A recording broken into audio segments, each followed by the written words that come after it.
JKCI ikishirikiana na wenzetu wa Medical Store Department au MSD kwa heshima na upendo mkubwa kwa wananchi, tunayo furaha ya kuwajulisha wananchi wa kanda ya kaskazini katika mkoa ule wa Arusha na mikoa yote ya pembezoni mwa Arusha, siku ya tarehe 29 mwezi huu wa 12 mpaka tarehe 5 mwezi wa kwanza 2026 tutafanya kambi maalum ya upimaji wa magonjwa ya moyo na magonjwa mengine yasiyoambukiza.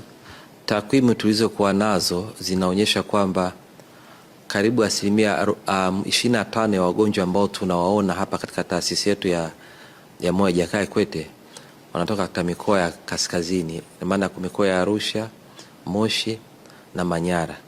Kwa hiyo uwepo wa Jakaya Kikwete katika uwepo wa mashirikiano kati ya Jakaya Kikwete na ALMC utasaidia sana kuwasogezea wananchi huduma za moyo, utasaidia kuwapunguzia ule umbali mrefu ambao wangeutumia kuja kufuata huduma za moyo hapa Dar es Salaam, lakini vile vile unaenda kuboresha matibabu ya moyo pale na huduma nyinginezo.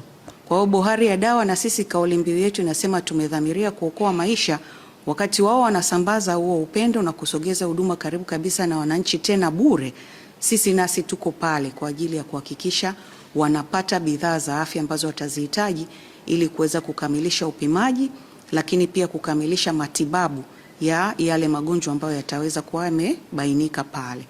Kwa hiyo tayari JKCI najua mkurugenzi wameshawasilisha orodha ya bidhaa ambazo wanazihitaji, yani dawa pamoja na vifaa, na sisi tuko pale kwa ajili ya kuviangalia namna ambavyo vinapatikana. Na kwa sababu tunaenda Arusha, haitakuwa kazi kubwa sana kwa sababu Arusha inahudumiwa na kanda yetu ya Kilimanjaro. Najua mnafahamu tuna kanda 10 na katika hizi kanda 10 mojawapo ni Kilimanjaro. FM.